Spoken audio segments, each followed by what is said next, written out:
The United States consumes more than 7 billion barrels of oil annually, half of which we import from Africa and the Middle East. The most economical way to transport oil over such long distances is in large quantities, requiring the use of massive supertankers. However, many US ports in the Gulf of Mexico and along the Atlantic coast are not deep enough, nor have entrances wide enough to accommodate such large vessels. In addition, most US refineries cannot accommodate a supertanker's entire cargo at one time due to transfer and storage limitations. To resolve these issues, oil companies employ an offshore ship-to-ship procedure, where the supertanker transfers its cargo into smaller service ships, which then transport the cargo to port. This process is called lightering.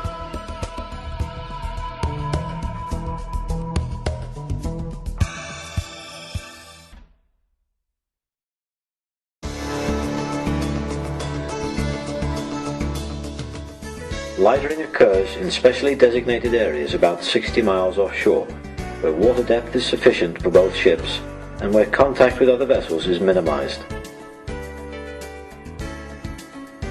A lightering support vessel delivers the specialized equipment and personnel needed to conduct the operation to the lightering area, where it will rendezvous with the service ship. Upon arrival, the mooring master, a highly qualified mariner whose job is to oversee the entire operation, transfers to the service ship by way of a crane and personnel basket.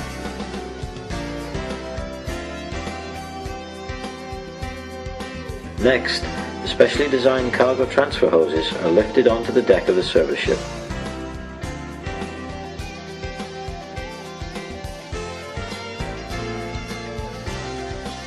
The support vessel then deploys several large rubber fenders that will prevent direct contact between the two tankers when they come together. With all of the equipment in place, the next phase of the lightering operation can begin.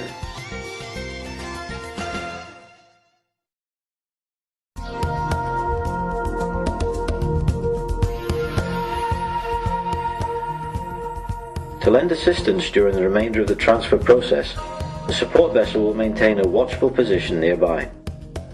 On the bridge of the service ship, the mooring master contacts the captain of the supertanker to coordinate the plan of operation. 5028 degrees, 50 minutes, longitude 09429, 09429. You can check it out and let me know if you're happy with this position, Cap. Over.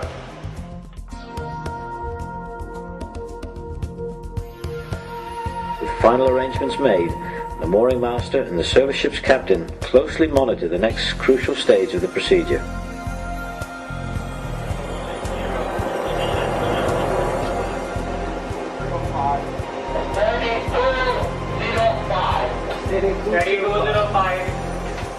Under their direction, the pilot and helmsman slowly maneuver the service vessel closer to the larger ship while both are still underway.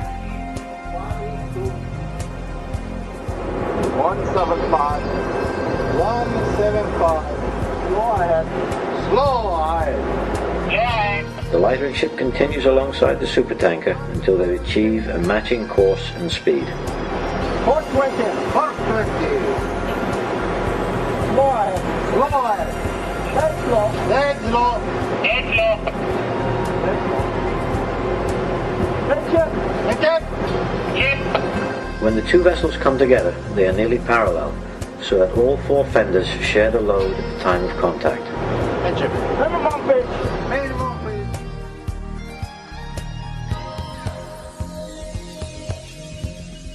Still underway, the two tankers are secured to each other using mooring lines to minimize independent movement of either vessel for the duration of the cargo transfer process.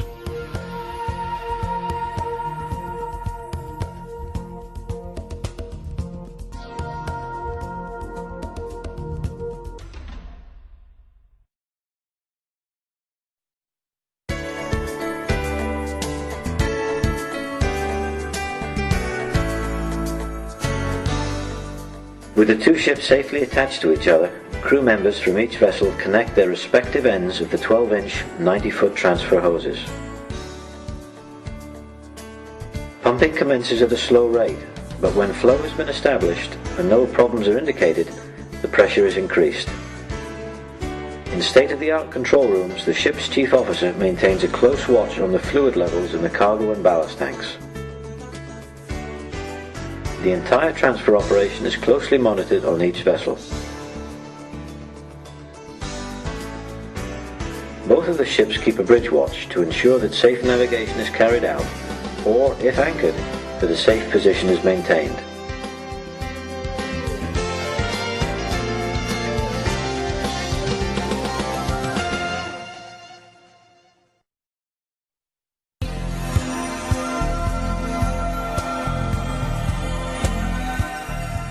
"12 to 15 hours later, the transfer process is finished. With the cargo transfer completed, the hoses are disconnected, drained, and sealed to ensure that no oil is accidentally released to the environment. On the bridge, the masters plan their ship separation as carefully as they had their connection. Now we'll press the line. Yeah, then your two inboard will be second. Okay. The outboard will be third. And then the back spring here will be the very last. Hard starboard. Hard starboard. Hard starboard.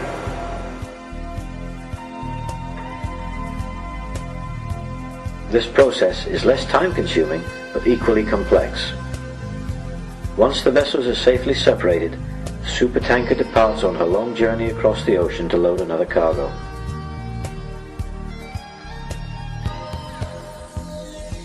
The support vessel returns to the service ship to retrieve the lightering equipment and personnel.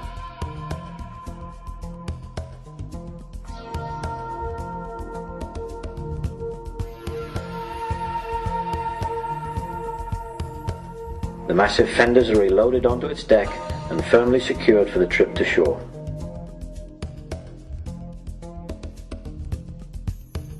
Now, fully laden with oil, the service ship makes its way to port to discharge its valuable cargo, and the entire lightering operation is complete.